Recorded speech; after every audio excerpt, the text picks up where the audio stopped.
Hello, hello, and welcome back to another episode of the one and only top-rated podcast, Navigating Mindfulness. We are here to talk about personal growth and how it affects all four areas of your life, how you can grow into being this amazing version of you and making sure that you stay sane and build a successful business. I'm joined by my one and only co-host, the one and only Lisa McHale. And we have an amazing guest today. And this guest, I'm honestly really excited to play with because my first experience of Janice was that she is that person. Like if there was a bleep there, you can insert it there. However, like somebody that's always driven, very clear about what she wants and that she can do the things that she wants. And she's been an entrepreneur, I want to say for about like 2 years now since she's really delved into it. And I'm so excited to learn more about herself and her business, but also in the context of relationships. So she is a newish, I guess, a fresh entrepreneur, but then also navigating growing her business and being in a relationship with somebody who is also an entrepreneur. And they're all working from home and getting this all together. So a little bit more about Janice. She's actually a performance coach who mentors and guides corporate professionals to achieve outstanding professional and personal results through transformational mindset techniques and practical applications. Now, she's actually got over 15 years of enterprise experience in progressive leadership roles along sales, in strategy, in insights, and all these different things. And then she's also worked with some big companies that you've probably heard of, such as Unilever, Wrigley, AC Nelson in Canada and in Hong Kong. Now, she's been all about the personal growth magic since 2015, and she has actually made it her mission to help professionals find and achieve success and a sense of purpose. So now we have the opportunity to have a conversation with the one and only Janice Lee. Hi, Janice. Ooh, hello, ladies. Welcome. And Cheryl, can I just have you follow me around and just talk to tell everybody who I am all the time? Because that was fantastic. Thank you so much for that really warm welcome. I'm so excited to be here with you guys. Oh my gosh, we are so excited to have you here. Honestly, I could just start a subscription service for that, like legit. How many streams of income are we supposed to have? Like, there we go. Yeah, there we go. So Janice, tell me a little bit about how you got into starting your business, why you decided to start into coaching and get into all of that sort of magic. Tell us a little bit more. Yeah, so I guess the juicy details behind that is like you said, I was in corporate for a really long time, probably 15 years. And like a lot of, I think, professionals that kind of start off enterprise, I thought, this is my path because, I could see so many other people doing it around me. And people were always like, you're so lucky you're working in XYZ company. And so I always thought okay, that's what I was meant to do. And then somewhere, I would say in 2015, I kind of really hit a wall. And it was a weird thing because I didn't understand what was happening because everything was kind of going right. There was no flags or any kind of warning signs that anything might be amiss. I just kind of felt inside that, I wasn't doing what I was meant to be doing. There was something more out there. I just didn't really know what more was. And so I kind of started going down this personal development path, seeking out answers from, honestly, people outside of my circle. In my circle, there were just people working in corporate and working for big companies or, in standard teaching or whatever. And I was really looking for something different. So that's kind of when I started diving into what it was that I really wanted to do. And it didn't happen right away. So 2015 happened. I kind of had a sense of what I wanted to do. I didn't really go after it. I didn't kind of really pursue it because I was always doubting and questioning and saying rationalizing, this is not the right move for me now. Maybe I'll wait until a bit later. And it finally dawned on me, you know what? I really love the idea of helping people see what they're really capable of. I didn't know that meant I was going to be a coach. I just really enjoyed helping people kind of pull out of themselves hey, you can actually do a lot more than you think you can. Why do you doubt yourself? Why do you question your own abilities? And so for me, the idea of becoming a coach kind of morphed over time. It wasn't an immediate oh, I'm meant to do this. Frankly, I started off thinking I'm just going to be a trainer. I'm just going to train people and run workshops and stuff. But even that wasn't the right thing. And so it was kind of over a long period of time. And it took a lot of self-discovery. And when it actually escalated was when I actually started talking about it out loud with people and actually getting the external feedback rather than me having it bounce in my head back and forth. And I think that's where the value of like talking to other people, like either it's a coach or a mentor, really comes into play, because you're not talking to yourself. You're not arguing both sides. That's where most people get stuck. They argue both sides and they think they can figure it out for themselves. And when I was taking it externally to somebody else who could hear it from a different perspective, I think that's when I started moving a lot more quickly along the path that I'm on now. So yeah, that's kind of how I arrived here. And then, sorry, what was your other question? I'm like, I know I answered the first bit. Like, how did I get here? Well, that was actually amazing. And how did you get here? And then I feel like maybe even like how you, to be honest, I don't remember my second part of the question. So Then I'm gonna just let me remix a ask. new one. Oh, there you go, I want to Lisa. ask a There we question. go. Thank you. Yeah, because I think when we talk about relationships, the one thing that a lot of people don't really acknowledge is their relationship with themselves. Right. Yes. And so I want to really dig into that a little bit, because you started talking about it. It's like you're one self talking to the other self. And then, in studying people and behaviors, it's like people have multiple parts. There's like the saboteur, Right. there's the victim, there's a child, there's like, whatever it is, right? We talk about the four sides of the square, but in the relationship of oneself as it pertains Yeah. to navigating mindfulness while you're building your business, in your own head, there are multiple conversations happening all the time. Yes. And I know that you're coaching and you're training. So what happened? And then what do you tell other people? Sure. So what happened for me as I'm coaching and I'm going along this own journey for myself, and like Lisa said, relationship with self is the first important thing, because if you don't get really honest with yourself about what it is that you're about, what you're trying to accomplish, or the direction you're going, it is a big struggle. Like, you will constantly run into obstacle over obstacle, and it's nothing on the outside that is doing it. It's just completely internal. So for me, the discovery that, I wasn't necessarily being honest with myself when I started with my business. Like, I had an idea of what I wanted to do. I knew the coaching was really important. But because I was looking outside of me for examples of what success looked like, I was trying to model my business after what other people had done and had succeeded with. And so I think that's pretty common. You're like, well, that makes sense, right? Like, if somebody did it and they did well, why shouldn't I follow that model? Like, it seems to work. It's like proven. And the mistake that most people make is like, it's not what they did that made them successful. It's how they did it. And by how they did it, it means like, how are they operating, right? Like, were they honest with themselves that that's what they really wanted to do? Like, how they wanted, the how is not really so important, like the mechanical parts of what they did. It's like the reason why they did it, and like why that was so meaningful for them and what connected them to that outcome. You have no idea what people's why is, right? Like, if you're just looking at the end result, you may not know. So when I was really honest with myself and I talk about the relationship with myself, like what I really wanted, regardless of what it might have sounded like to other people, as long as I have the conviction that that's what I wanted to do, I'm going to make it happen. I don't care what other people say. And so I think that's a really important lesson for, especially for any starting entrepreneurs, because, I'd always been used to achieving success in other areas of my life, like at work and stuff like that. I was like, oh yeah, I've done that before. I can do that. There's no reason why. I have the skills, I have the talent. And I'm sure a lot of people listening are in the same boat. Like, you don't go into starting a business thinking that you're going to fail, right? You go in thinking because you're going to succeed, because you think, well, I have success in other areas and everybody tells me I'm really good at XYZ, so I'm going to do it. And then that nagging, doubtful feeling sinks in because you've never done it before, and then you're questioning yourself, and you're impatient because you want it to happen a lot faster. Like, I wanted all my stuff to happen yesterday, right? And it's not happening as fast as I would like, but that's just part of the process. So I think being really honest with myself about where I was at every step of the way, embracing the fact that, it's okay that things aren't moving as quickly as I would like, but I have evidence that things are moving in the right direction. So embracing that part has been super important for me.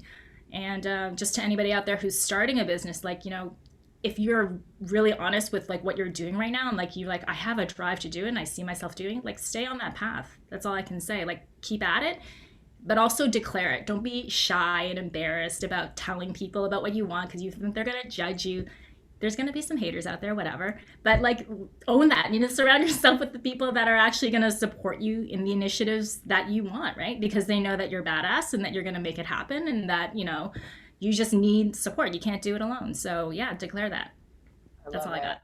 I have a question Oh, before, like, all the garbage bag of like just dropped. Okay, so this one's really fun because I know I have specific modalities I like to use. We've talked about it on the show before where I'm like the journal queen, the affirmation queen, like all these different things. However, for you, what were the things, if you can even say specifically, like the techniques or modalities that you used in order to nurture that relationship with yourself and then also to change the way you saw yourself so you could be more successful within your business? Yeah. Oh, really good ones. Um, I have started and doing something more often for myself, which is meditation. I never really was able to embrace meditation in the beginning because there would be so many thoughts. Now I meditate in the mornings and it's not even that long. It's like 10 minutes, just kind of almost doing like a mental house cleaning to kind of like get clear and like start the day in a really good vibe. So I've had experiences where I'd wake up and not feel great and not motivated, and I'd be like, okay, what's going on here? There's no particular reason. And it's usually, I'm not even aware of some thought that's going on that's telling me that the day is not going to go well. So starting off the day to kind of feel clean, like mentally clean, like almost like, doing a little bit of clean sweep. That's been important for me to meditate in the mornings. It makes me feel really good. The other thing is I do study, meaning like I'll do some reading, something related to personal development. It could be my own coursework. It could be journaling and writing about ideas that I get. I've started listening to a lot more podcasts with people that have a little bit, maybe have a different perspective of the things that I do. I try to tie into things that I've been learning, so making things my own. So journaling has been helpful because I get some ideas about like, oh, this is a message that I would want to kind of share with the world, and I'll write it down and I'll make a lot of different notes. So journaling is something that I've really started doing a lot more of it as well. Yeah. That's awesome. And, I know that we all use Cheryl's Please Notes Kits for journaling because they're so affirmative. There's no product placement, I swear. No. There's not. I have like 3 of the free colors. Yeah. Well, we support you. Like that's what we're doing, but also because it works. The affirmation queen stuff is there. I was gonna say, look at me. What do you got? Right? Oh my gosh. So for those that aren't watching the video, she's actually holding up a 3-pack of my sticky notes with different affirmations. Yeah. Of course, Lisa's got the water bottle labels as per usual. I just feel so loved with y'all. Thank you so much. This is another one of hers. This is our diversity and inclusion. Sorry, we're totally hijacking the session, but there's the other one. Exactly. Oh my gosh, y'all. Yeah. Back to Janice. So Janice, yes. We're going to move from relationship with yourself to relationship with others. And this could mean I'm a mother. So my number one relationship is with my daughter. When I was with my ex, it was with my ex. And I also have 2 brothers that we've survived both of our parents. So and then the people that you work with on a day-to-day, whether you're their clients or, your co-hosts or whatever, how does like the work that you do and the work for you to do to get to where your business is today, how has that translated outside of yourself to all of these relationships? So I guess first start which relationships and then how does it impact? Yeah. So for sure, relationship with self is kind of the foundational thing, because if you don't have that and you're not clear on that, it's hard to really build the relationships with others. So I'll talk about 2, I guess, distinct sets of relationships. So the first one, not in terms of importance, just proximity. So I live with my boyfriend right now, and we actually met shortly before, I guess, this whole lockdown situation became prevalent, and we were probably dating for like a few months before we actually decided to, I call it COVID cohabitate, because I think a lot of people are doing that. And in the beginning I was like, oh, that's pretty cool. Like, we're just learning to get to each other. And then like things go way up and then way down. Like you have to really learn how to I wouldn't say deal or cope, but like really communicate better with somebody that you're living in a small space with. So he is also an entrepreneur. He's been doing his business for a really long time. And so there's a bit of also experience and ego at play, whether or not we recognize it at all. And so I think what I learned about myself is the ability to kind of really listen and take feedback, because if anything, I think he challenged me more as a person, more than any other person in my life for the last year, and in a good way, because it was challenging a lot of my beliefs that I had about me, about what I was capable of, or my openness to learning. And I think as a coach, one of the things that I've learned to do is like, if I'm giving advice or helping someone, it's about, what does that other person need? Like, not what do I want to say, what do I want to tell them? And he was very much about that, like challenging me to think about like, well, are you listening to your own bias? Like, can you argue the other side of things? And I think that was been a really important lesson. And frankly, we've made it through. Like sometimes it requires a few blowups to realize that, the relationship is working. Like it's never going to be just, I guess, calm waters all the time. And that he actually, our relationship has really changed my perspective of what a healthy relationship is like. I used to think that a healthy relationship is that, you never rock the boat, things are calm all the time, and that, you could go through life that way. But then that's kind of boring, and it's also not realistic, because that means if there's no challenge, then you're not really growing as a couple and you're not really growing individually. So through our interactions, I realized that, that's actually necessary. Now, do I want the blowups to be like massive and volcanic? No. So we've had those conversations as well. And we've talked about what can we do when either of us are getting to a place where we're letting it pile up, right? Like we're not really opening communicating. And he's very visual and also kind of logical. So we have whiteboards in the place where we'll actually draw out, here's what I was thinking. This is the path of my logic, and this is how you responded, and this is how I would have liked for you to respond. So we've kind of figured out ways to actually communicate better based on each other's styles, because I would have never done it that way before. But I understand that that's the way he listens and internalizes. So I've managed to adapt to the way I know that he'll listen. So that's just one part of it. That's like a how you got there and how you're maintaining. So thank you for encouraging the breakdown and breakthroughs. Oftentimes, like I'm never afraid for things to sort of like fall apart, because then you'll know where you need reinforcement. And so in my case with my daughter, it's like we'll have a breakdown and then we're definitely going to have a breakthrough. And so it's the duration and the intensity that I'm monitoring for progress. Exactly. I don't know if you're the same. And then as far as like the mechanisms, like the whiteboard is like that you're willing to do that. Like that's really navigating your mindfulness while you're building the business or even in the relationship of the business. Cheryl, do you have any points to that as well? Honestly, it's so funny when you were talking about the blowups, the thing that popped in my head was course corrections, right? Like things are just like obviously headed in a way that wasn't working for a certain amount of time. And then it got so big because like it wasn't nipped in the bud, or it wasn't as important as other things when you were like living your life. And then it's just like, okay, let's get back on track. However, I feel like the most important part of those course corrections is that both people are very clear about the intended outcome, and that is to make it through and to be stronger and to be better at the end of it. So I love all of that, and the fact that you have had the opportunity to create systems. There's been some people that I've dated in the past where I'm not able to have these conversations of what does support look like for you? Or, if this is happening, like what can I do? Or how do you like to be spoken to? Or how can I support you? Where they're just all like, and they'll just completely shut it down. However, they'll expect you to have like, I don't know, some mind reading skills. And then you're just all like, but wait, like, I don't know, like, this is what I've dealt with in the past. Like, it's also this opportunity to learn and exchange not conversation, but exchange, like, this is what I want, and like, create a new system that really works for you. So I love all of that.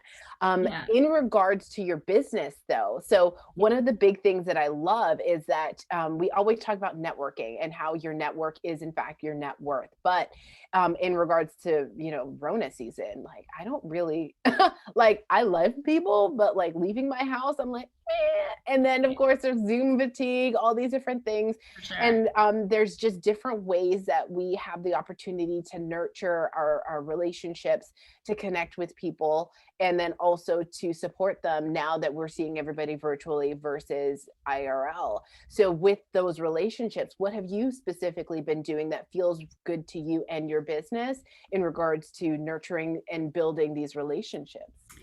Yeah, so if you're talking like specific tactics on how to connect and reach with people before, I like how you said that it's like what did you call this? Pandemic kind of like Oh, work Rona from home. season. Corona season. Yeah, I like that. Yeah. Corona season. Before Corona season, I could go out to meet with people for coffees. We can meet up on a lunch break. We could go for a walk.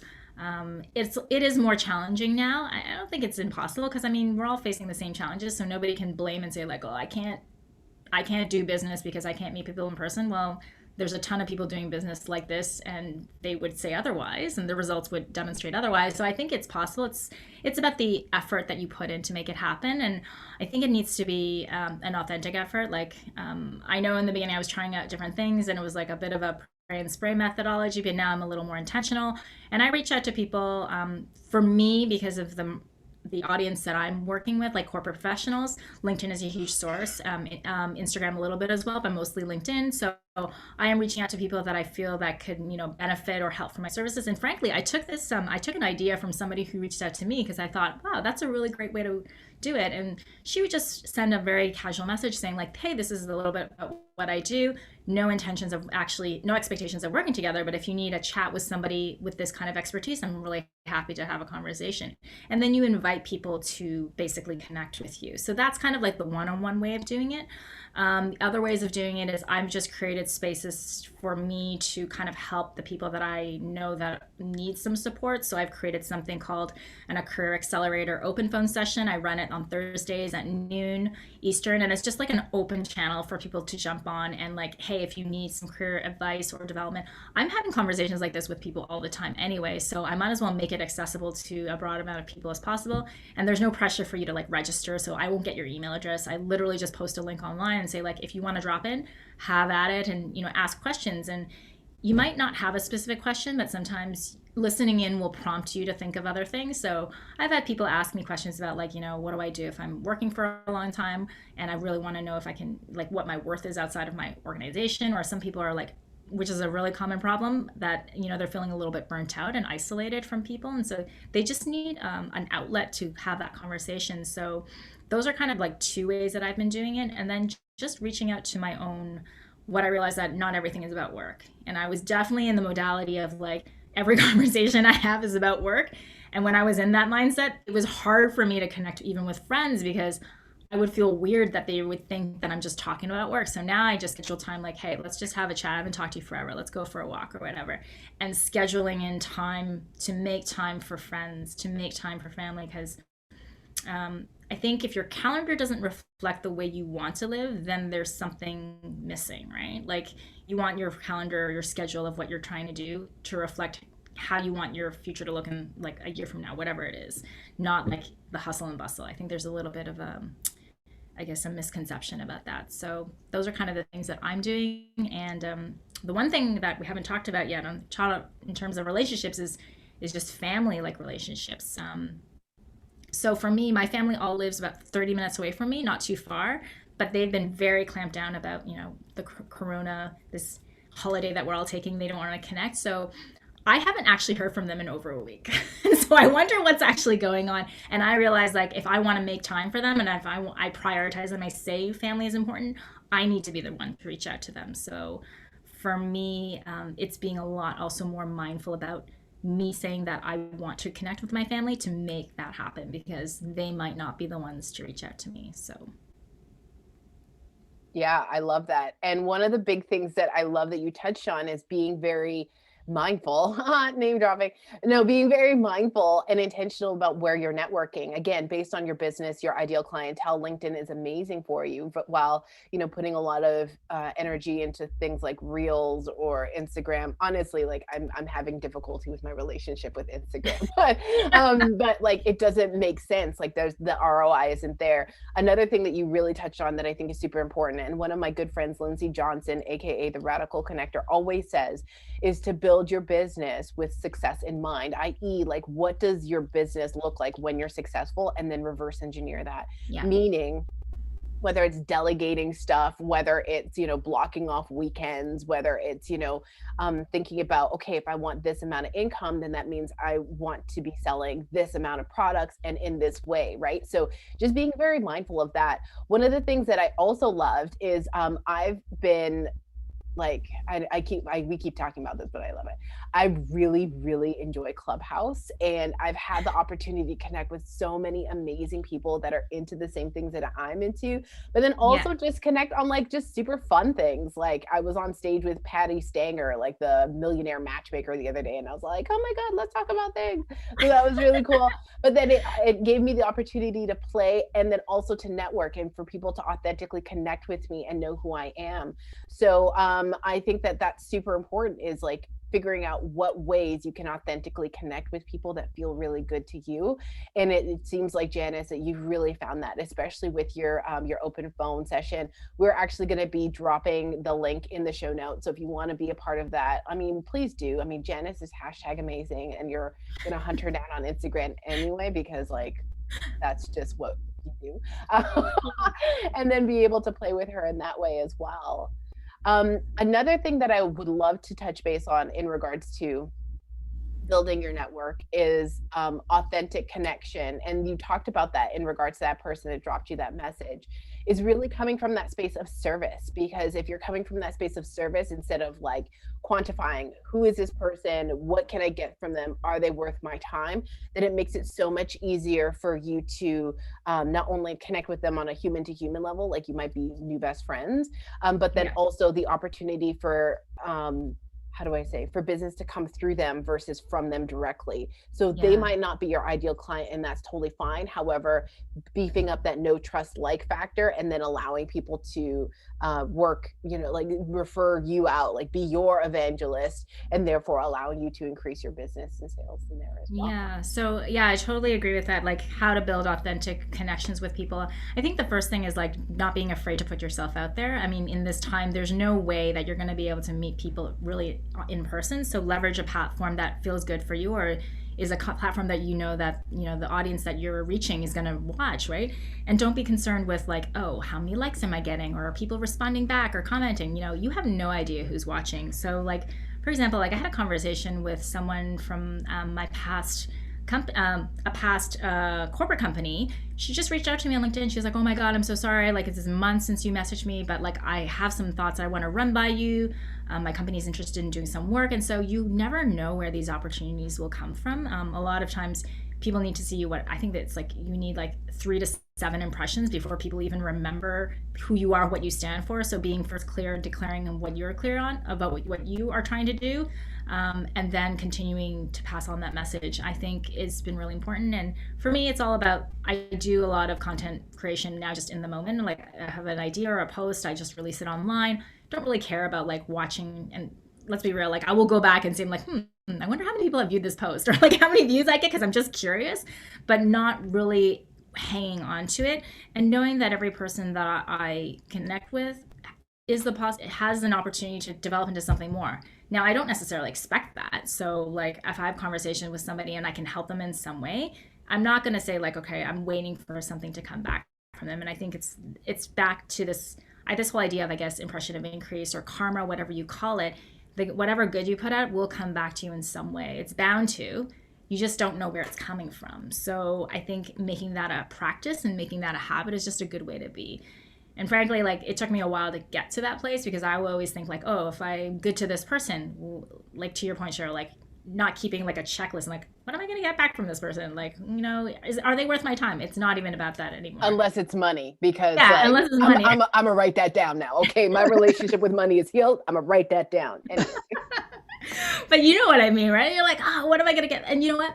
The people that I've like seen in my life where they're like super successful, they will talk to everybody exactly the same, meaning like they don't differentiate between this person as a CEO versus like this person just like the low man on the totem pole. No, it doesn't really matter. We're all kind of from the same place. We're all just humans looking to grow and expand and learn a little, and hopefully like cast a little shine on somebody else. So just keep doing that.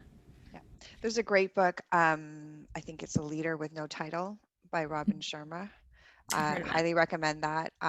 Actually talks about that, like from the janitor to the CEO. And if I was running a test and you didn't know who the janitor was and the janitor's name, you'd fail the test. Probably wouldn't, you know what I mean? Like just everybody is human, like you said, and that's really great. One of the things I do want to circle back on is the idea of family and how they what they play in your business and your decision making. And you know, I think, Cheryl, we all have family regardless of what the makeup looks like. And what does that look like to you right now during Rona season and beyond, right? Like, we all have dynamics that we have to work with. And how do you maintain the balance? I know for me, my daughter thinks like I work all the time and that I love my job. And um, she always hears me laughing. And I think for, you know, she started to believe like I had more fun at work. And I'm like, dude, how many people do you know that don't like what they do? Right. And so how's your family been in the business, and what's going on there? Just to circle back to that one point of like, they haven't reached out to you. What are you going to do? Because follow up is a part of business, just like. Yeah, exactly. So like my follow up is always just to kind of check in on them and like reach out to them and just kind of update them on how I'm doing, how I'm feeling about things. I think my parents, especially, I would say my mom more than my dad, because I don't know, old school. I don't know what it is about dads in like in that generation. They don't really reach out much to me directly. Like my dad has not reached out to me. I know he's concerned about me, but he finds out all the stuff that's going on through my mom. Even when I call him, he's like, "Do you want to talk to your mom?" And I'm like, "I called you." So like, I want to talk to you. So when I call my parents, it's just generally to let them know how I'm doing, how I'm feeling. And they have, on the whole, been very supportive of any kind of decisions that I've always made in my life, my career, whether it's my work or my relationships. Have they always understood? Not so much, but they would never get in the way. So they're always like, whatever you want to do, we're supportive of you, even if they don't necessarily fully understand. So that has been super helpful. And I think that's given me this freedom to kind of always try different things. They've never really, not that they could stop me from going forward, but I know that as an entrepreneur, you're going to go through some troubles, and I want to be able to tell them like, okay, these are things that I'm stuck on, and there are times that I don't feel great, so I will share that with them. And it's harder for them to understand because they're not in that space. So my dad's a doctor, and my sisters both work in government, semi-government. So for them, security and things have always been really of high importance. So I'm like very different in terms of the mentality, but I am super grateful that they're at least understanding of me and letting me do whatever I got to do, and supportive. So I always know that they're there. I think I just have to make more effort to make them understand where I'm coming from without them necessarily having to fully, they're different. So that's all it is. Yeah. So I care for them deeply, and I know that they got my back whenever, whatever it needs. It's just getting them to talk about it more. So I think I it's love an Asian thing. I think mean, it's like, super. yeah, I think it's definitely different in every culture. I know for myself, like, I love my family, but I don't tell them things until I've done them before. And it could just be because, like, energetically, like, I'm always like, wow, I feel guilty if I make my mom feel bad, or like, I don't want people to worry about me, because the Yeah. worrying actually saps away from my I don't want to say my ambition, but my ability to move forward in a decision with clarity. So when I was moving to California, like, I didn't tell my mom until like everything was done. When I quit my job and started my business, I did not tell her that this was my sole place of income for like 4 years. Like, she's like, "How's your job?" I was like, yeah, it's good. She didn't need to know anything, right? Because, like, really, Yeah. what is the energetically, what would be the point? Like, all Yeah. she would be doing is she'd be living in her space in Canada, possibly having like some anxiety or like feeling a ways about things, while I, like, her daughter, her like baby, I'm like romanticizing myself, but I'm the youngest, so it's fine, is like in a whole different country where she's not able to help me, right? So it doesn't Mhm. really make sense. However, Yeah. now that I'm in the space of the things that I like, that I'm reaching a level of success that I feel comfortable sharing things, they're actually asking me like, "How's the business going? How is this going?" I'm like, "Yeah, like, That's I just good. got this nice TV spot, and like, this year is it's actually going to be one of my best years ever." And like, my mom will like repost my stuff, which is really weird, on like Ooh. social media. So like, I'm just like really relishing it. However, I needed to be very cognizant of who could hold the vision and who could not hold the vision. And Mm. when I was first starting off, my family, I love them to death, but they're used to having to, you know, having security be their top priority. So me sharing that I'm going to take this big risk and be out on a limb, it didn't make sense for me or for them. However, I have cultivated and curated circles of people that are just like, yeah, go for it. Yeah, do it. Like, are you at the edge of your box? Do you feel a little sick? Yeah, then you're on the right path. And like, in order for me to be Yeah. successful in the way I want to be successful, nurturing those networks, really nurturing those relationships, and trusting those people to see the vision of the success that I also see for myself is super, super important. Lisa, do you have words? Yeah. I do. I'm gonna second job security, and my brothers both work for the government. My father worked for Oh. the government. My mother worked for the bank. I was in the government for 2 weeks, and I was like, all you do are tuck people up in red tape. I can't even answer phones here because I'm sending them into the abyss. So stepping out on my own, I think it really upset my father a lot because he got me a job in the government, and I was just like, this is not for me. Um, but I think they always knew I was just not gonna. I think they all knew that I was gonna be out on my own, and so my family is always they're good. They're very happy. They're happy that I'm happy, and they don't ask anymore. They're just kind of like they just assume everything is okay. So it gets better with time. It gets better with time. And so yeah, I mean, those are there any other relationships that we haven't covered? Like how does this relate to, I think you touched on networking already, impressions, Yeah. following up, um, vendors. Do we want to touch a little bit on vendors or when it gets Vendors. Like, huh? sticky relationships? Do we want to talk a little bit about that? Like Cheryl and I have done an episode of like having to disengage or unentangle from unenergetically aligned partnerships or relationships in the past. Do you have anything on that? Just, I really want to round it out for our audience, like Hmm. relationships of all I sorts. think so far I've been fortunate that I haven't had any really messy entanglements. And maybe it's because I kind of get a sense early on if somebody starts to connect or reach out, and kind of get a weird sense, or just the way they're asking and reading between the lines of either what they're writing or what they're saying. I'm like, okay, this person doesn't feel like they're just asking for something for themselves, not necessarily for the betterment of all involved. Like we talk about the win-win-win. Then I'll just be like, pass, it's cool, happy to be connected, but wouldn't want to take that relationship further.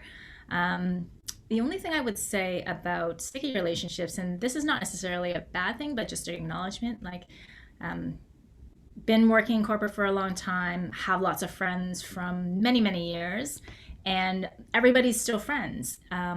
However, there is this kind of recognition as I kind of look into myself and where my path is and where I'm growing, that certain friends or groups of people that I've met over the years I will just become less connected to. Not intentionally, not necessarily walking away from, but just in the realization that maybe they're in a certain headspace and they're happy exactly where they are at. But for me to feel nurtured, I guess, in that relationship, I need more. So maybe it's about developing new relationships or deepening ones that I haven't really spent time getting to know.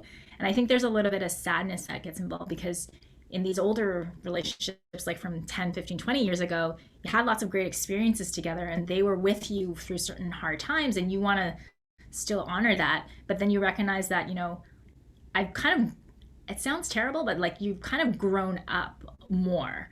And so we all only have the same amount of time in the day or the week. Like, how much time do you want to spend continuing nurturing those relationships which you value, but you maybe are not getting the growth that you want from them? And I think that has been a semi subconscious recognition. And for a while I felt bad, and I was trying to reach out and make the attempt to connect, and I would realize the conversations would always turn out to be the same. Like, there's no new information being added to the conversation. I want to hear about all the things that they're doing and are growing, and I just, maybe I wasn't getting that. So I think I was, if anything was sticky, that would be the only part. And that's just, I think, part of growing up as a human being, as an entrepreneur, for sure. Because we all want to, like, I'm starting to think about, like, okay, who are the people that I want to surround myself at?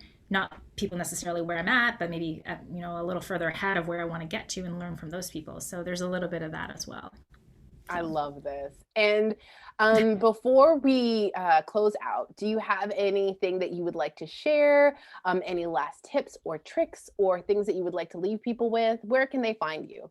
Yeah, so you can find me on LinkedIn. So my handle is like Janice Lee Coach, or on Instagram at Janice Lee Coaching. I think you guys are going to post the career accelerators. And so Thursdays at noon Eastern, I'm always on those calls. And they're really kind of like Reddit Ask Me Anything style. So you can just show up and like drop in, even if it's for 5 minutes to listen in. Um, and what I would leave with people is, be clear, like be clear on what it is that you want, and don't doubt for a second that you can have it. It's just a matter of like, what kind of commitment are you willing to do, and what kind of decision have you really made to go for it. So I think that would be the last thing that I would leave people with. I love that. Thank you so much for sharing. And of course, like, one of the things that I love about this space is being able to bring on people that inspire me in doing things in their own particular way. And one of the things, again, to touch on what Janice just spoke about, is some relationships that you had for like 10, 15, 20 years, they just evolve and they change, and some of them fade away. But I feel like the most important thing is that we acknowledge the great times that we did have and be grateful for Mm-hmm. it, because all those pieces and parts help us recognize what we want, and then also help us move forward with creating the relationships that we are in fact deserving of. So I'm so excited to see you continue to grow, and all these lovely tidbits about relationships are really supportive for me. I actually have one of my goals, Lisa knows this, for 2021 is to actually like reach out to a family member and like talk to people like once a week, because like I'm really good at becoming a hermit. So with that, like, we are all amazingly connected and supportive, and we're here to see everybody expand and authentically want the best for each other and our businesses. And it's honestly such a pleasure to be able to count you as a friend. So thank you for being a Thank you friend. so much, guys. This has been amazingly fun, and I look forward to, yeah, all the great things that you guys are going to do together. Thank Yay! you. Yay! So Thank with you. that, another episode of Navigating Mindfulness is complete. Make sure that you stay tuned in for the next episode when we release it. It might be a mystery. It might be next week. I don't know, because I don't do the releasing. Why? Because we've delegated that. Yes! My name is Cheryl Sutherland, and I'm super excited to be here with you as per usual. My gorgeous co-host, the one and only Lisa McHale, and our fantastic guest, the one and only Janice Lee. Have an amazing rest of your day. Be kind to yourself, and you deserve all the good things.